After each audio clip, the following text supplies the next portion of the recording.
Hello, everyone. Thank you so much for joining us for today's informational session for the Columbia Climate School and the Green Mountains program. We are so excited to share all about this incredible summer pre-college program with you. My name is Laurel Zaimashihi. I am the Assistant Director of K-12 and Continuing Education at the Columbia Climate School. I'm also one of the instructors of the Green Mountains program. My background is in marine science, and so a lot of the field activities that you'll be learning about are aquatic focused. And I also have a master's in sustainability science. So I'll be helping students think through their climate action plans and how to bring change back to their communities. But for each one of these sessions, we do a spotlight on different aspects of the program. So we feature one or two of our 7 Columbia Climate School experts who will be teaching in the program. And the experts, or the in this month's session, we have experts. 2 of our experts are joining us today, and they're going to introduce a topic from one of their lessons, which is going to offer you all a preview of what students can expect this summer. We also have a featured program alum that is going to share about her experience in the program, and you can also learn about her climate action project, which is the final deliverable that each student brings back to their own community after the program's over. So I'd like to briefly introduce our speakers today and allow them to share a little more about themselves, their work, and their climate story, or what inspired them to pursue pathways in climate solutions. So if we move to the next slide, our first guest speaker is Adeline Newby, a summer 2025 alumna. So Addie, shares a little bit about your inspiration to join the program and your climate story. Thank you so much. Okay, hi, I'm Adeline or Addie. I'm a senior. I go to the Branson School, which is in Northern California, which I include because my climate story kind of started with where I grew up. So I've grown up in the Redwood Forest in Northern California. And also with that, I grew up knowing about forest fires and seeing how they affected where I lived. My neighbors, when I was little, moved into the house next door to me with no furniture, nothing. And it was because their house had burned down less than 2 hours away. So I really saw the impacts of that climate change was having on where I live in my community. And then as I got older, I started taking a lot of bio classes, biology, and I did a project about climate action in the Sumatra rainforest. That really inspired my interest in combining what I know about climate and climate change, the impacts that I saw with actual deliverables and action you can do. That's how I did some research and found the Columbia Climate School and then kind of took off from there. Thanks so much, Addie. And next on the Columbia side, we have Martin Dietrich Brauch, who is the lead researcher at the Columbia Center on Sustainable Investment. Thank you, Laurel. Hi, everyone. It's a pleasure to be here with you today. My name is Martin Dietrich Brauch. I'm originally from Brazil. I have a background in law and in economics. This will be my 5th year at the Columbia Climate School in the Green Mountains program, so I'm very excited about that. And my climate story goes back to more or less the age that you are now. When I was 15 years old, I was Brazil's youth delegate to a climate change conference, a COP. And that, from that experience, it really shaped my career from the very start in developing especially policy and diplomacy around climate action. And finally, being here at Columbia University, working at an applied research center at Columbia Climate School, and having a chance to speak and interact with you as well in the Climate School in the Green Mountains program. I feel like I've reached a culmination of my efforts and my climate trajectory in passing this baton forward and hopefully supporting you in having an experience, an educational experience like the one that I had, and not only being concerned, but also taking action on climate from an early start, hopefully shaping your career wherever you may go, whether it's into law, into economics, or science, or engineering, whatever other field you may pursue. I'll stop here. Thank you so much. Back to you, Laurel. Thanks, Martin. And if you join the program, we might be able to share a photo of Martin as a 15-year-old youth delegate at one of the COPs. Next, from the Columbia Climate School, we are also joined by Ben Baraga, the program associate at the Columbia Center on Sustainable Investment. Thanks, Laurel, and I would definitely love to see that picture of Martin. Hi, everyone. My name is Ben. I am a program associate at the Columbia Center on Sustainable Investment, so I work with Martin very closely. I've been a program associate for the past 2 years. I'm originally from Los Angeles, and I did my bachelor's in public policy analysis and environmental analysis.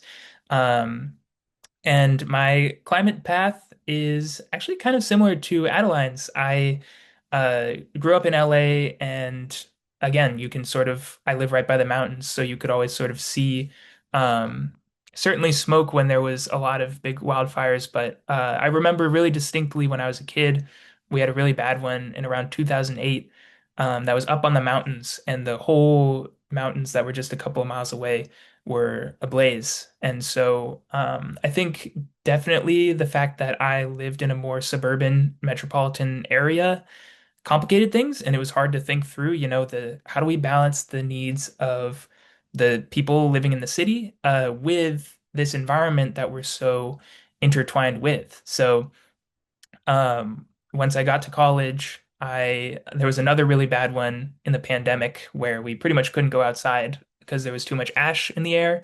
Um, I was already interested in history and English. I went to a liberal arts school and but I was like, you know what? I want to try this environmental path. Maybe I can find some answers. Um, and that set me down this course. I think after I graduated, I moved to New York and I joined Columbia to get a bit more of a practical understanding, talking to people in the industry and people in governments to understand the major barriers.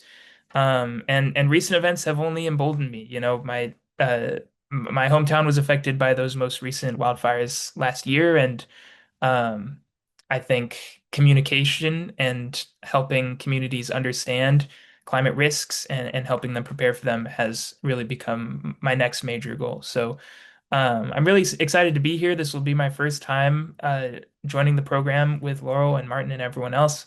And I'm really excited to be able to meet you all. Thank you. Back to you, Laurel. Thanks, Ben, and we're so excited to have you join us. We are also joined by my colleague Sylvie Littledale, who's the programmatic director from Putney Student Travel, who helps us run the Green Mountains program. Thanks, Laurel. I'm so happy to be here, and I'm glad to be here with all of you. As Laurel mentioned, my name is Sylvie. I work at Putney Student Travel, which you'll hear me talk a little bit more about later on. And I'm the program director from that side, as Laurel said. At Putney Student Travel, I design experiential education programs for high school students in Peru, China, and Vermont. I'm also a member of our hiring team, so I get to work with all of the wonderful leaders who will join you this summer ahead of time. And I particularly love working on this program with the Climate School in the Green Mountains because I'm a native Vermonter myself. I grew up in rural Vermont, raising animals, riding horses. Now I'm a amateur chicken and beekeeper, and I think Vermont is just the perfect place for students looking to feel more connected to our natural resources and climate solutions in a very, very different way. I've been surrounded by natural resources my whole life and have started to see them change, specifically with recent floods and tick-borne diseases that have been changing in the state of Vermont. But I've also been lucky enough to be part of small communities in Vermont that really, really thrive on roots, ground roots action, and local policy measures. And it's really exciting to invite all of the students to the Green Mountains program to learn both from our Columbia Climate School experts and from the different communities around Vermont that are really, really great at taking local action. So I'm really excited to meet you all, really excited for you all to be here. Thanks. I'll turn it back to Laurel. Thanks, Sylvie. All right, so for an agenda overview, we're going to start by providing a brief introduction to the organizations behind this effort, which are the Columbia Climate School and Putney Student Travel. We're then going to go in depth to give you an overview of the Columbia Climate School and the Green Mountains program. So we'll talk about key program themes, teaching approaches, and an overview of the select lesson that Martin and Ben will lead us through today. We'll then get a glimpse of a day in the life of a Green Mountain student and hear about student experiential highlights from Adeline. And we're going to conclude by sharing about program eligibility, the application next steps that you can take to join us this summer. We have disabled the chat, but the Q&A is open and we would love to answer any questions that you have. So please be sure to put your questions in the Q&A at any point, and we'll be sure to have enough time at the end to answer them. All right, so starting with an overview of the Columbia Climate School, we are the newest school at Columbia University and the first school of its kind. We're the first climate school in the United States, and we are just so excited that from our inception in 2020, the Climate School has been dedicated to advancing interdisciplinary climate research and education with a strong focus on outreach, impact, and partnerships to meet the growing need for solutions to the climate crisis. And while we are a new school, we are built on a long legacy and foundation of research from the Mont Doherty Earth Observatory and the Earth Institute. So we have a long legacy of working at the intersection of sustainable and climate solutions and societal impact. So at the Climate School, interdisciplinarity is the heart and soul of everything that we do. Climate change is a very complex and wicked problem, and it has impacts across every aspect of our life, across all components of our society. So we can't solve this issue using one discipline or one approach. It really requires creative and sustainable solutions, and for us to work collaboratively. So to ensure that we're doing this and working across disciplines, we have strategically created this program to be interdisciplinary across 3 different components. The first is, of course, our curriculum. So in order for us to think holistically about climate solution, we need students to think through and across multiple disciplines so they can really understand the complexities of the challenges and create an innovative solution for their climate action project at the end. We also have interdisciplinarity represented in the instructors or faculty that join us on the program. So you will notice if you have checked out any of our recordings of past informational sessions, each one of our experts is coming from a different background. So we have experts like Martin, who are policy and law experts, but we also have experts in climate science and modeling, business professionals, financial experts, lawyers, circular economy experts, social scientists. So we are really spanning across many disciplines. You're going to hear from a lot of different experts, and that helps students think of different career pathways that they can take to be a part of the climate solution, and it doesn't just have to be focused in the science field. And finally, we have interdisciplinarity and a diversity in our student body. We have students attend the program from all over the US and all over the world, and they're bringing unique perspectives and lived experiences and talents to the program. So it's as much as students learning from each other as they are learning from us and us learning from them. There's really a multi-directional learning that's happening on our program that makes it very special. And through our partnership with Putney Student Travel, we're able to offer this hands-on and immersive summer experience. So I'm going to hand it over to Sylvie now to share a little bit more about Putney. Thank you, Laurel. Hello again. So Putney Student Travel runs educational travel programs for middle and high school students all around the world. We were founded in 1951, and since then we've been creating opportunities for students to learn, grow, collaborate, embrace the unfamiliar. We always have safety at the center. This is our 75th summer as a family-run organization. It's now in its 3rd generation of leadership. Putney Student Travel was founded back in 1951 by Jordan Kitty Shumlin, who you see on the screen now. They were both teachers, and they believed in the power of bringing young people together. They were experiencing a post-World War world, and it was marked by growing division that was increasingly concerning to them. So their first program brought U.S. high school students to Europe by steamship, with the goal of building and understanding through real face-to-face connection across different cultural boundaries. That mission, helping students step out of their comfort zone and find common ground across lines of difference, is still what guides us today, and it feels more important now than it has in the past even. We believe summer is an ideal time for meaningful education, and our programs encourage students to deeply connect with the world around them through immersion and experiential learning. We offer both small group travel programs, usually with around 16 students and 2 leaders, as well as larger campus-based programs like this one, and we're based across 6 different continents. So our team works out of a restored cow barn in Vermont. We affectionately call it the barn. It's where I am now.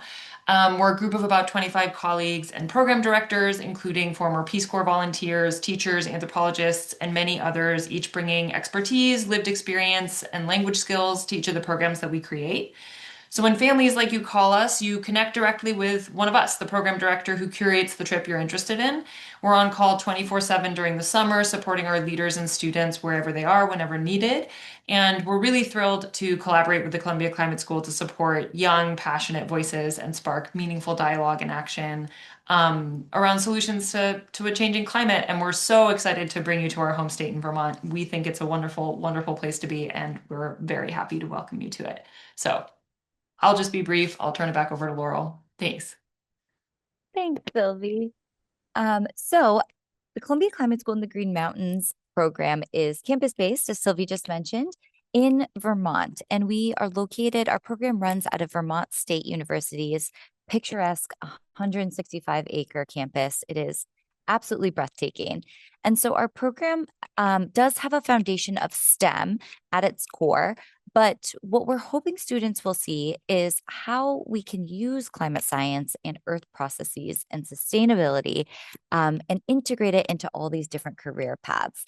So students are going to gain knowledge. They're also going to gain skills and tools to identify their own climate career pathway through meeting different experts at the Columbia Climate School, as well as practitioners that are in Vermont, to then see how they can pursue these pathways to make meaningful contributions in their own communities.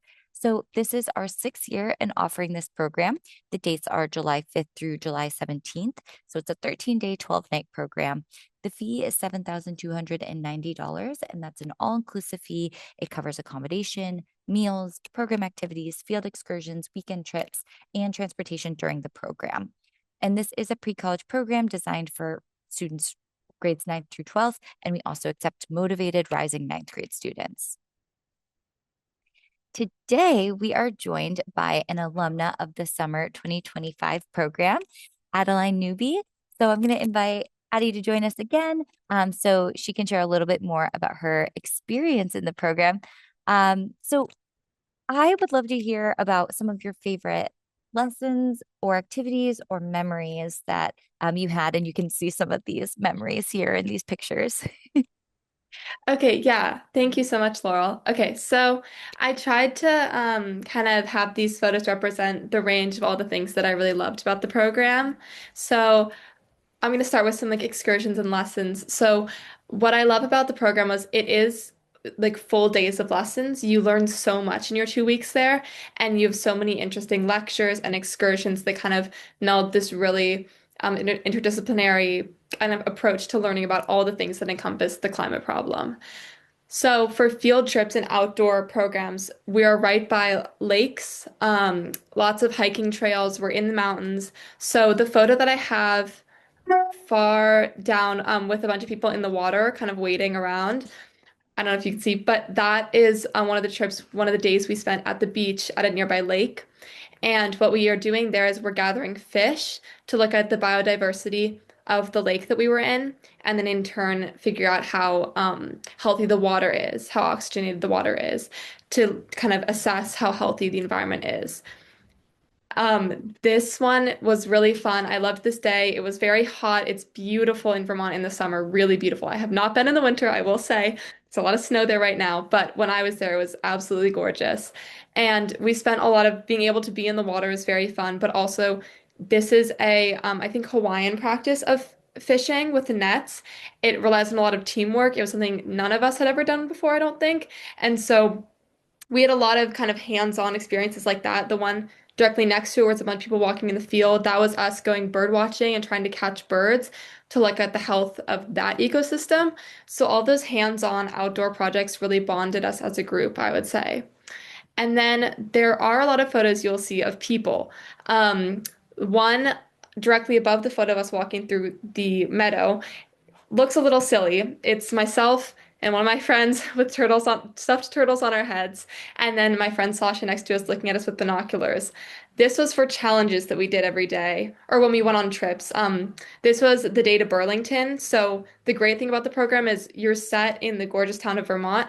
However, you travel to a lot of different places. We went to Burlington, we went to Montpelier, which is the capital, and got to explore those other amazing cities and what they had to offer in Vermont. So to kind of create community and still be grounded throughout the day, we did these photo challenges within these smaller groups.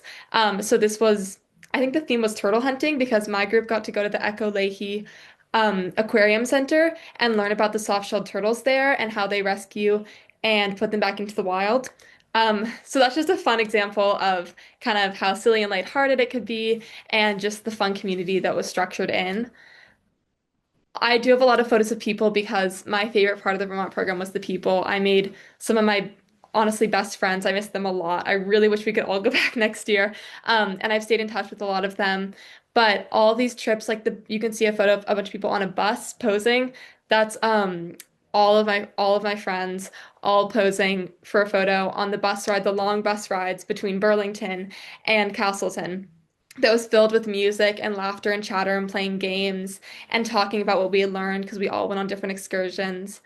I have a photo included of a storefront that is the Castleton, Vermont General Store, which you will know to love if you go. Um, I loved being able to be in Castleton. It's a gorgeous place, but also just the connection of being able to go and talk to people there. I didn't include a photo of this, but I was able to go to a art gallery that was outdoors that's right next to the campus of this older artist. And what he does is he used to be a carpenter and he would gather all of these different tools, bits, screws that were going to be thrown away and then repurpose them and create these beautiful metal sculptures.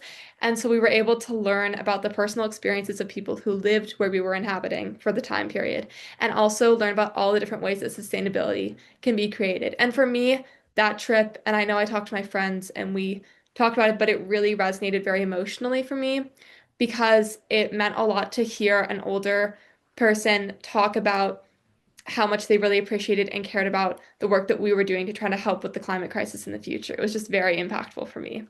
Um, there's a photo with a bunch of lawn chairs and colored coats with an amphitheater that's actually very beautifully on our campus. So that's right next to our dorm building. And that is a beautiful outdoor amphitheater that exists on the Castleton campus. And what happened was that the Vermont Symphony was able to come while we were there. And so there were all of these people, this massive crowd came to campus to watch the symphony, and we all got to go. I don't have a photo of the sunset, but the sunset went down, and there's all these renowned, classically trained musicians playing this beautiful music. So really being able to have those experiences outside of the program that was kind of included in the experience was very, very wonderful. And the last photo I kind of want to specifically shout out was my cohort, which is right next to the photo of the amphitheater, below the photo of the campfire, which was also a very big thing. My cohort, which was the desert biome. So we are a large group. I think we were 73 people. Laurel can correct me if I'm wrong, but last year I think it was 73 kids from all over the world. I had friends from South Africa, from Paris, New York, LA, a lot of friends from China, like all over the world. And so to split us up, we were put into biomes that you would do your check-ins with every day and usually a lot of your activities. So I was in desert biome. I love desert biome. Very fun. But that's a photo of me and my biome on the last day. And it was very, very bittersweet to say goodbye, but also just to spend time with the people that I grew to be very close with in 2 weeks. Addie, thank you so much for sharing that. I actually have goosebumps just hearing the program through your eyes. And it makes me so excited for the summer because I think of all the things that you mentioned, I mean, you talked about our more academic excursions and the field work that we did, but you also talked about the fun activities that we did on and off campus. But through all of this, I think the core thing that I'm taking away is the community. The community that we built was really indescribable. I mean, you all as students are so inspiring. I learned from you so much. And you're right. I think the beauty of our program is that we're bringing so many students from all over the world, and we're able to really hone in on focusing on positive climate solutions for 2 weeks. I feel, when else can you do that? It's really something special. So thank you so much for sharing. And don't worry, I'm going to bring Addie back to share about her climate action plan towards the end of the presentation. So she'll be coming back. Thank you. All right. So we do place a strong emphasis on academics in our pre-college program. However, each summer, the program content varies a bit based on the feedback that we've received from participants.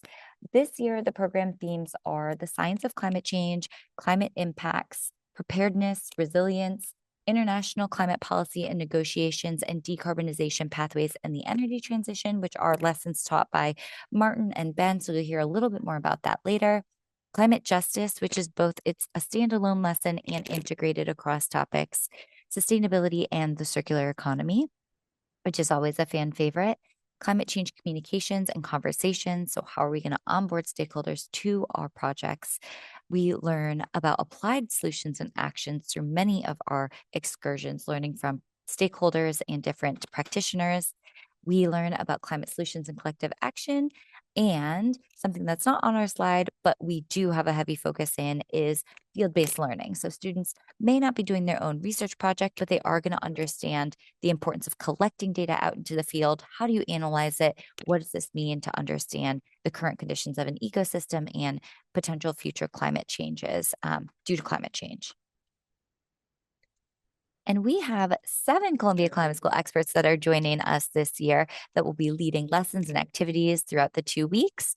It's very interdisciplinary, as I mentioned, and many of our experts also teach graduate and undergraduate level courses at Columbia University. So they're very much equipped to help students understand how to take climate action in their own communities. So I'm going to now hand it off to Martin and Ben, who are going to give us a little preview of their lessons on the program. Thanks, Laurel. Hi, everyone. Hi again. And although we may be getting a little bit more technical for the next 10 minutes or so, I hope it really does build on the themes that Sylvie and Adeline and Laurel were talking about earlier, because which I'm going to be talking about is sort of the convenings that are underlying the climate action efforts so far. And it gets at that theme of these types of solutions don't come out of a vacuum. The climate issues can't be solved alone. It takes a lot of collective action and effort. So we're opening on this slide to, especially for those of us newer, myself included, to the movement, understanding the historical roots and context of the international political response to climate change. So you're looking at the UNFCCC, which was convened at the Rio Earth Summit in 1992. And it set out a framework for action aimed at stabilizing atmospheric concentrations of greenhouse gases to avoid dangerous anthropogenic or human-caused interference with the climate system. So you can imagine people are sort of coming to terms with the fact that humans are actually able to impact the atmosphere in negative ways. And so this convening was a global response. You can see it on the slide, 198 parties, countries that are concerned with this effort and willing to set out a framework that is precautionary and sets a lot of things into motion. We can move to the next slide. In 2015 is where we're going to jump forward in time to the Paris Agreement. So this happens in Paris, France, and these countries adopt the agreement, which is a universal agreement. It sets out a clear goal this time to keep the global temperature rise for this century well below 2 degrees Celsius. So we're acknowledging that, yes, temperatures are going to increase over the next century, but let's limit the amount specifically to 1.5 degrees Celsius above pre-industrial levels. It gives us a concrete goal to strive for, and a little bit later we're going to talk about the specific goals. But what's important is, again, this idea of collective action. You can see why it's so relevant to be learning about this year. Most recently, the United States withdrew from the the Paris Agreement in 2025, and that went into effect earlier this year. So something we'll be talking about in this summer is how we're reckoning with that and where we have going forward. Um, if we move to the next slide, we'll see one of the biggest outcomes of the Paris Agreement, which are the Sustainable Development Goals, or the SDGs for short. Um, these have an end date of 2030, so that's another thing to keep in mind that um, the end date for these goals, the achievement of these goals is coming up, and we'll be talking about sort of where do we go from here. But to give a little bit more context on these SDGs, this colorful color wheel, these are 17 goals that really outline the global consensus that we were talking about as early as 1992. It's interdisciplinary, as Laura was outlining earlier on, because these are all the interlinked needs that we have to achieve to curb human-induced climate change and achieve sustainable development. So it creates a combination of transitions that are needed to achieve them. Some of them are rapid decarbonization of our global economy, scaling up new technologies that meet the needs of a growing population, a modernizing population. And obviously, we're going to be focusing a lot on number 13 right there. You can see climate action is just one of the 17. But something we want to emphasize is how interlinked 13 is with the rest of the SDGs. You know, if climate change continues to worsen, it can hinder a lot of the other 17. You can imagine a farmer that is no longer able to grow their crops. That's going to affect SDG number one, number two, because of climate changing climatic conditions. But on the other side of things, you can think about how 13 can enhance the rest of the 17. So what if we plant more trees to absorb carbon dioxide? That's climate action, but it also provides homes for birds and bugs and other wildlife, and that enhances number 15, life on land. You know, what if we build more solar panels that can provide shade for those crops for that farmer that was being impacted by hotter temperatures and now is able to shade their crops and provide food for to be sold and for their families. So we're going to be talking about those linkages, and that's what we'll talk more about this summer. I'm going to pass it over to Martin to finish up on this end.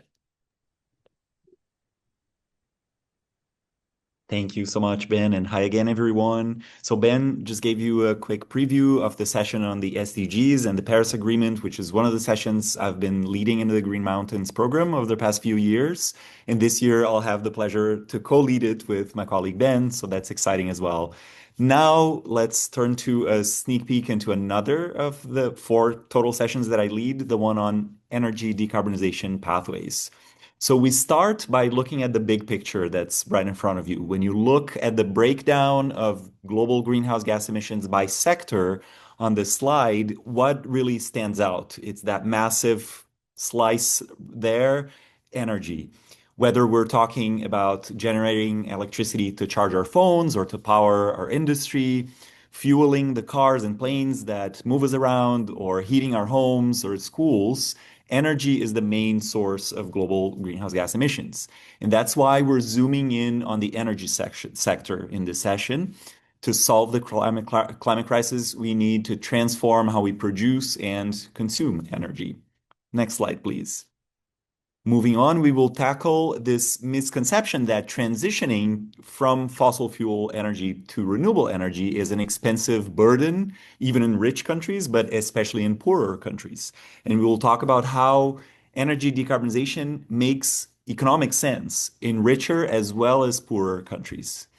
You might have heard or you might hear this argument that because historically emissions came mostly from rich countries, it's not worth it for poorer or developing countries to decarbonize their economies just yet to reduce the emissions from energy. But here's the catch: moving from fossil energy to renewables is in every country's economic interest. And why? Especially in the case of poor countries, looking at the slide here. First, uh, resource-rich developing countries can leverage their natural endowments like the abundant sunlight, wind, critical minerals to provide their populations with increased affordable access to energy and to digitalization of their economies.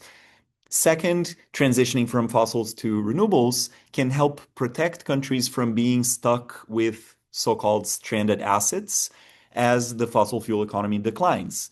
For example, of the notion of stranded assets, you don't want to be stuck spending billions building a coal-fired power plant today, only to realize in a couple of years that the world has moved on and that your investment will become worthless. And if this is the first time you're hearing about stranded assets, do not worry. We will talk about it more, and you will hear more about it in Vermont.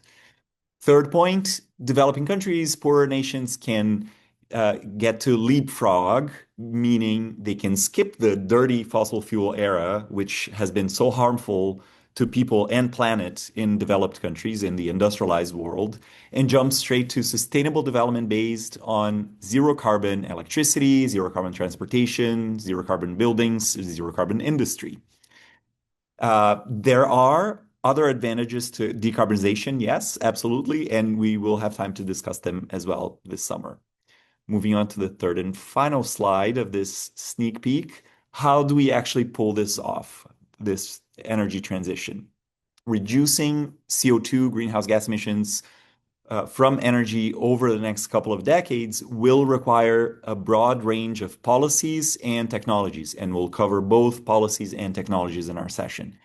The International Energy Agency, or IEA, laid out a net zero roadmap with some key pillars, including the ones that you see listed here: energy efficiency, behavioral changes, electrification, and so on. So, for example, for the purposes of this sneak peek, let's look at three pillars. Energy efficiency. The cleanest, cheapest energy is the energy that you actually never use. So making our buildings, industries, and appliances more efficient is the low-hanging fruit in reducing demand for energy and, as a result, reducing emissions from energy. Then another pillar to talk about briefly here is electrification. Reduces emissions by retrofitting or moving away from factories, machineries, vehicles that use fossil fuels, and instead using electricity directly. For example, this is where electric vehicles, EVs, come into the picture. And a third pillar to comment on is renewables. We have to massively scale solar, wind, hydropower, geothermal energy in our power systems.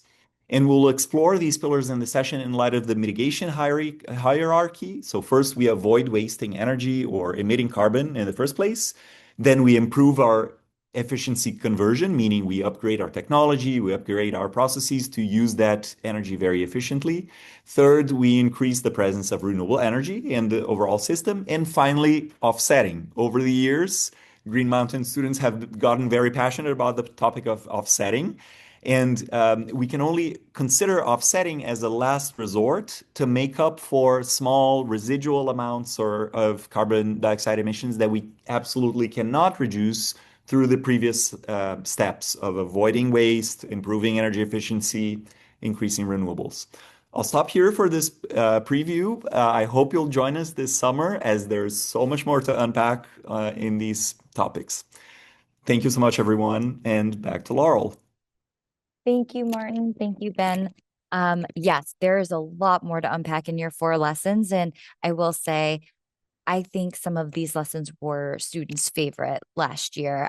There's a lot in talking about these topics that have ripple effects, like policy implications, and I think we really dug into that. So if you have any questions in the meantime, feel free to put them in the Q&A for Martin and Ben, and we can make sure that they have time to address them at the end.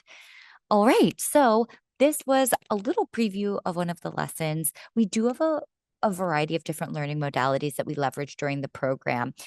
We have a speaker series, so more lecture-based, which is really giving students that college experience of sitting within a lecture. But we definitely prioritize experiential hands-on learning as the primary form of education on our program. So we have team building and networking opportunities for students. We have a lot of different collaborative projects within these different topics in the program where students will be working together.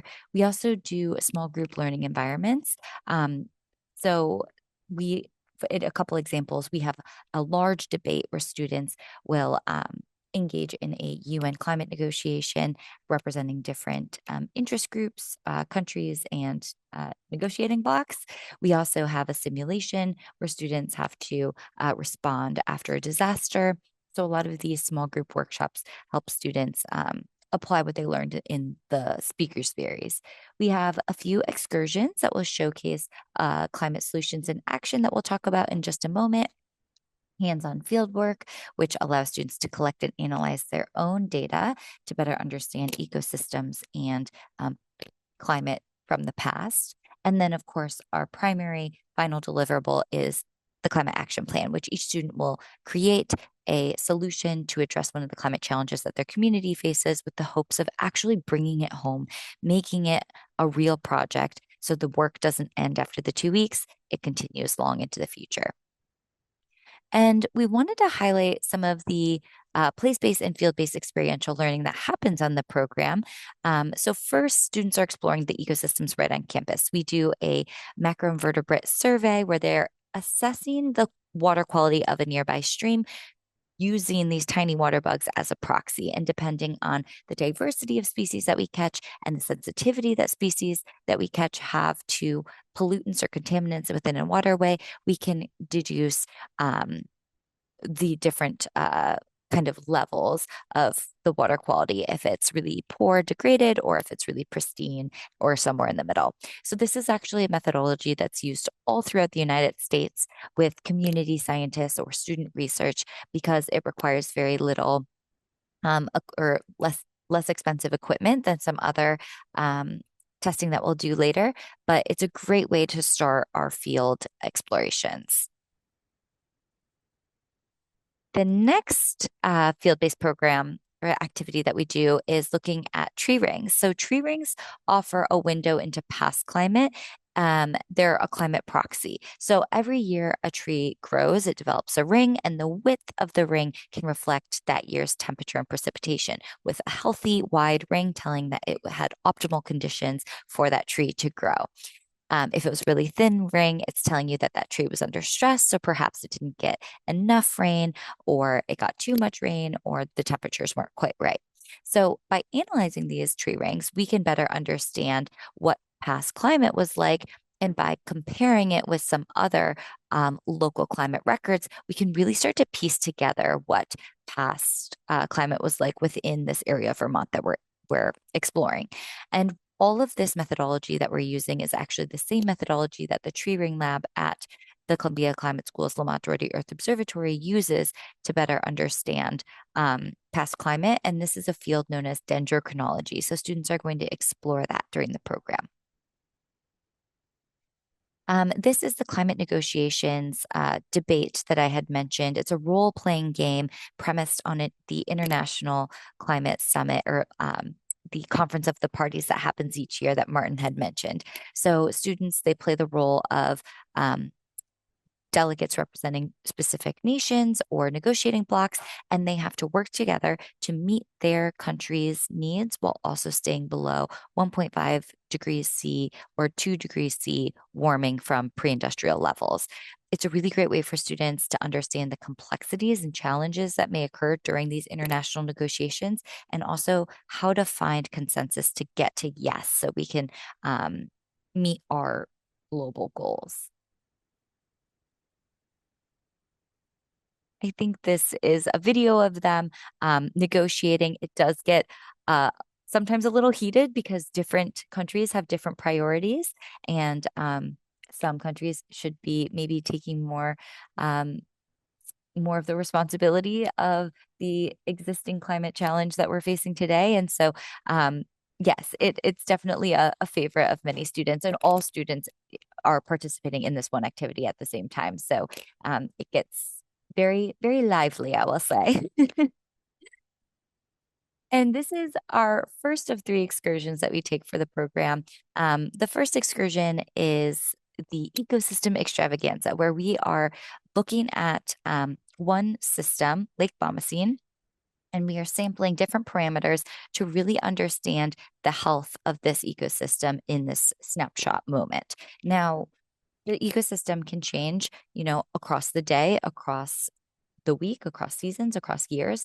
But by collecting data and building this database, we can then start to see changes that climate change may have on, or impacts that climate change may have on an ecosystem. You have to look at over 30 years of data. And so students are kind of getting one snapshot, but contributing to this larger data set, and really looking at the field-based learning in the context of place at this lake and understanding system science as well. Our second excursion, we go to Montpelier State House, which Addie mentioned. So during our visit to the State House, students learn about local and state climate action, which can be very inspiring when you're thinking about developing your own climate action project for community level change. They engage in small group discussions with government officials and climate leaders. And then students have the opportunity to explore the small town of Montpelier. Some of the students' favorite activities after our visit to the State House included going to bookstores, thrift shopping, and then eating lunch locally to, support the local economy as well. I'm also now going to hand it over to Sylvie to talk about our third excursion. Thanks, Laurel. Hi, everyone again. Yes, so our third excursion to the city of Burlington is what we call our Tracks Day. So we designed this day to allow students to get involved directly with the people and organizations that are putting solutions into action here in Vermont. The reason we call it the Tracks Day is because students have the opportunity to choose from 4 different tracks or focus areas, whichever focus is the most interesting to them. So the areas that we offer on this day are biodiversity and conservation, sustainable planning in the built environment, food systems and sustainable agriculture, and climate finance and entrepreneurship. So the group splits up in the morning into these 4 track groups. And each track goes to visit an organization or multiple organizations that are working directly with climate solutions in that discipline. At the end of the day, we reconvene as a big group for a picnic dinner at the beautiful Bread and Butter Farm to celebrate before heading back to Castleton. We have the opportunity to work with really incredible partners on this day. So for example, Adeline mentioned the excursion where they were going into a field to look for birds and bird nests. That is for our biodiversity and conservation track. We work with researchers at the University of Vermont and specifically visit the Bobolink Project, which is working on facilitating protecting areas where bobolink birds are nesting, especially in collaboration with farmers where their farming season can sometimes overlap and put at risk some of the reproductive practices of these birds. And so our group gets to go into the field, learn about how they're researching that and working with farmers to mitigate risks for this bird population. We meet with the mayor of Burlington for our sustainable planning and built environment track, which was a really incredible opportunity to talk through the city's very lofty net zero goal. Students get to directly talk to the mayor of the city of Burlington and talk through what the realistic steps towards that goal are. We have a wonderful day at Shelburne Farms for the Food Systems and Sustainable Agriculture group. We learn about their gleaning program, learn about sustainable practices in their dairy program and cheese making, learn about the role of the dairy industry in both climate challenges and solutions. And finally, for our climate finance, we have a wonderful session in the morning with a climate finance expert who comes to join us. And then we meet with a local entrepreneur that is a group looking to collect and recycle human liquid waste, so urine, and turn it into a usable product, which is really exciting. Students get to get really close, hands-on with actual solutions that are going on in the state of Vermont. So I will move on to the next thing, but this is a really, really wonderful day where we get to just explore the city of Burlington and meet many Vermonters who are engaged in change. So beyond, oh, I skipped a slide, but beyond, oh, I really skipped a lot of slides. Hold on one second. Here we are. Okay, here we are. Sorry about that. So beyond our scheduled excursions, we just get to be in the beautiful, beautiful state of Vermont, as I've mentioned many times throughout the summer. It is a really wonderful opportunity to just take advantage of being in the Green Mountains in the summertime. We're surrounded by hiking trails. Like Adeline was mentioning, we're right next to Lake Bomazene. We take advantage of that. We have a lot of green spaces on campus. We get to go off campus to do berry picking and visit local farms and just engage as much as possible with the local community and the beautiful natural resources at our fingertips. So highly, highly recommend joining us and calling us to talk more about what the day-to-day life on the program is like, because it's really a breath of fresh air, both literally and figuratively, in addition to all of the rigorous work that you'll do throughout the sessions on the program. So I will turn it back over to Laurel to talk about climate action projects. Thanks, Sylvie. Yes, emphasis on the unbelievable beauty in Vermont. There's no place I'd rather be in the summer, truly. It is unbelievable. All right, so we've mentioned this a couple times. Climate action projects. This is the final deliverable that students will be preparing. They are intending to create a framework for students to then bring back home to their communities to really implement so they can bring back that change. So it's meant to be very practical. Students will present their climate action projects to climate school experts as well as each other for feedback, both in the ways of a formal presentation and a poster presentation, which you can see in these images here. So Addie's actually here and can share what her climate action project was, just so you can get a taste of an example of one project. Okay, so oh my gosh, I haven't seen this presentation in a minute. This was my presentation that I created for my climate action project. On the last day, you create a poster presentation, as you saw some photos before of kids with theirs. Mine is hung in my room. And then you also create a little short pitch, which then you get to give to your peers, which is very fun. So my climate action project was called See the Change, Be the Change. Go to the next slide. And I started it with kind of based in a similar background as to what I kind of started off with when I was telling you guys about my climate story. That's a photo from my backyard of the redwood trees that grow out of my deck and that I live around. And then that's a photo of me actually on the program with the turtles at Echo Leahy. Go to the next slide. So this is where I'm from. This is Mill Valley, California. In Northern California, as you can see, surrounded by mountains, trees, very similar in a way to Castleton, Vermont. But this is where everything was based in for my want to be a climate action leader was from growing up in this area that is in danger of wildfires from growing climate change impacts. Go to the next slide. Thank you. Okay, so this is a map of Marin County, which is the greater community and area that Mill Valley exists in. So I just have two stars on the map, as you can see. The blue star, that is Mill Valley, that is where I live.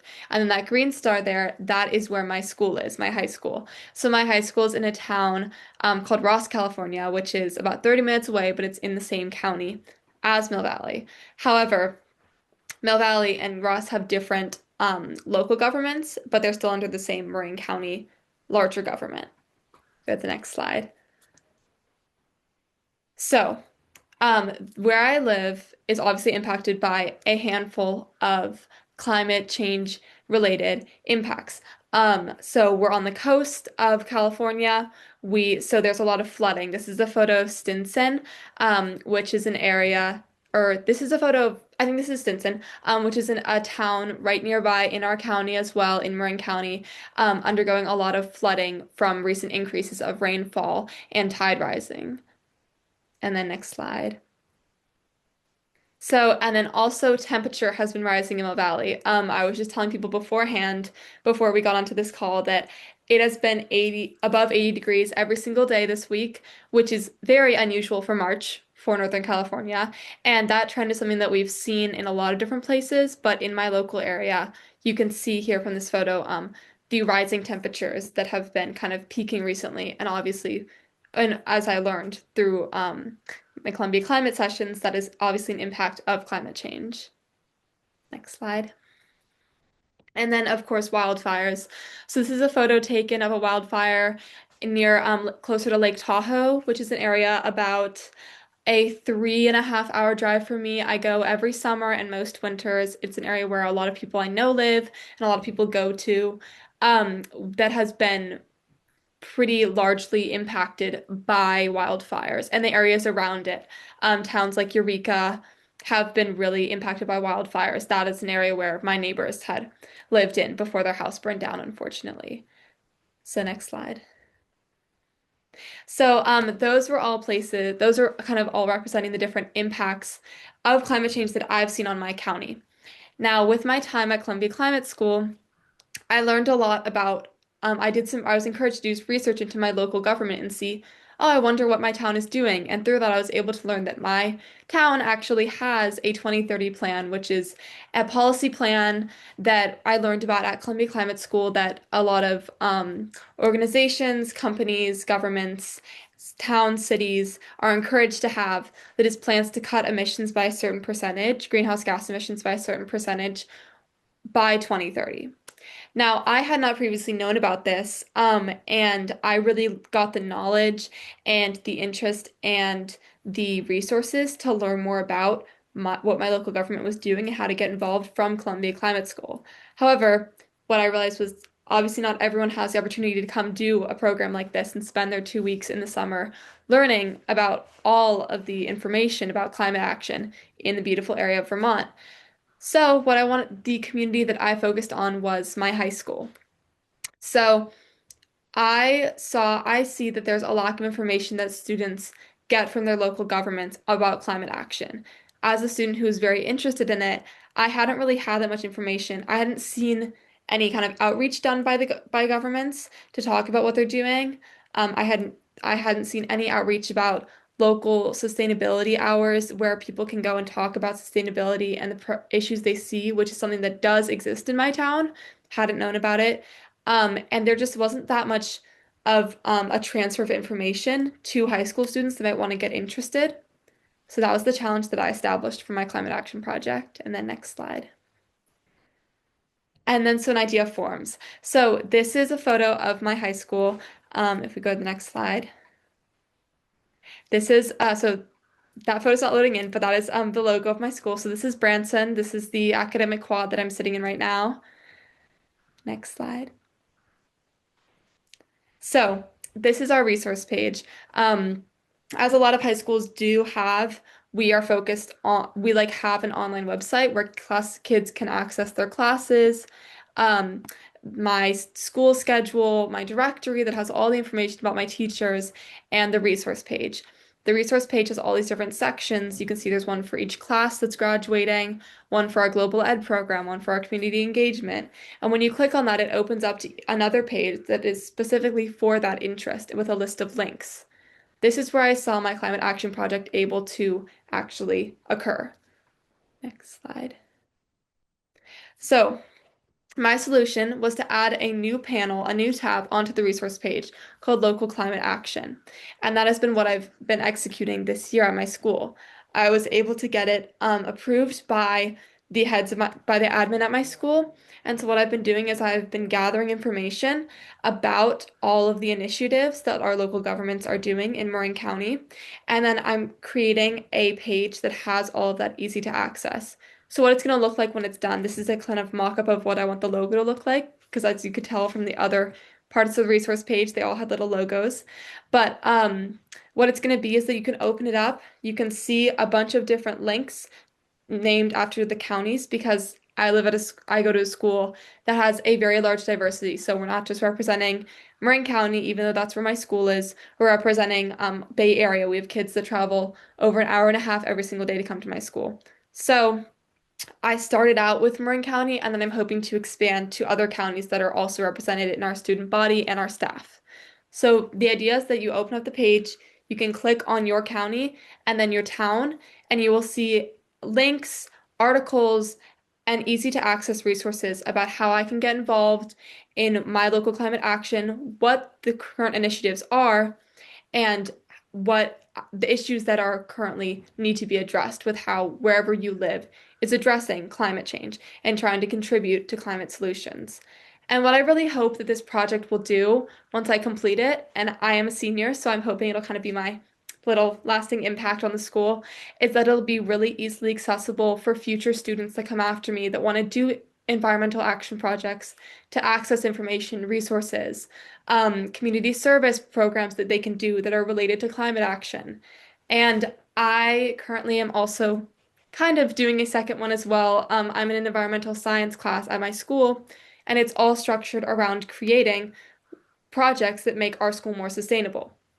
So what I'm doing is I'm creating a curriculum for ninth graders to take about nutrition and how what you eat and what you choose to eat can impact your environment with emissions and how to eat healthy while being environmentally conscious. And then I'm also updating our, we have slideshows up in our dining hall that have information. So I'm going to be updating that and adding to that about nutrition and sustainable places to get food.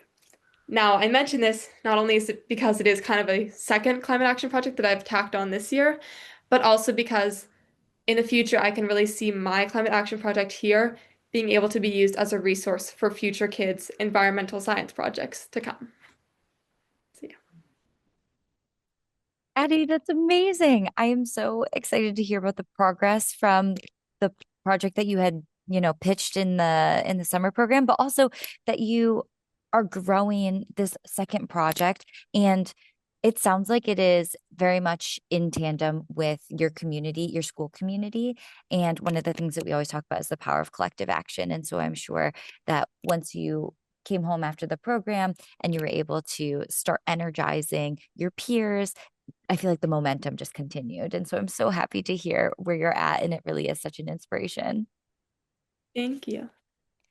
Okay, so I think now we're going to move on to applications and eligibility next steps. So I'll hand it over to Sylvie.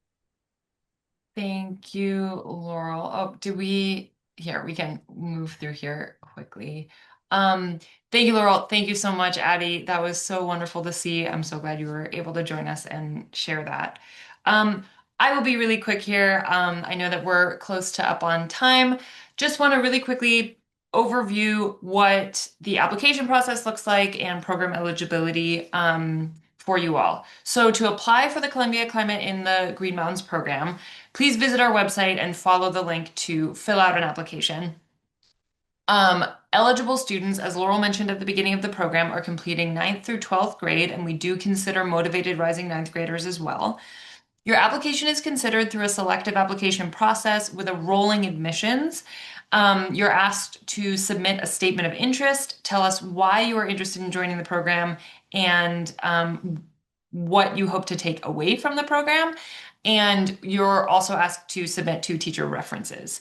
So at the early stages of the application, you'll be asked to complete an agreement form and hold space on the program by submitting a $700 deposit comprised of a $200 application fee and $500 towards tuition. And then you'll be prompted to complete the application process after that. Please do reach out to us with any questions about this process. Laurel or I or any of my colleagues here at Putney Student Travel are happy to talk you through it, walk through different steps, or answer any questions. I do want to note that we do offer full and partial scholarships for this program. Unfortunately, the deadline for that process has actually passed. So no longer accepting applications for scholarships this summer, but we're excited to do that again next summer. And if you are interested in that for future summers, please give us a call as well. We'd love to talk you through that.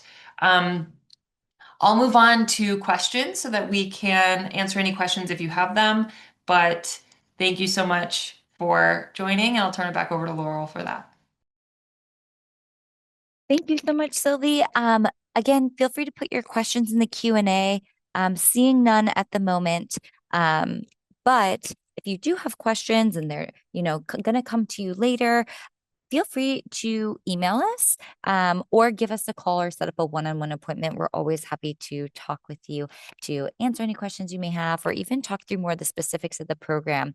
And of course, there's a lot on our website, including recordings from past sessions. Not seeing any questions. And I know we are a few moments over. So thank you everyone who stayed with us through the end, and apologies for spending a few minutes over, but We are so excited for the summer and we hope that you can join us. And thank you to all of our guest speakers, Martin, Ben, and Adeline. We really, really appreciate it.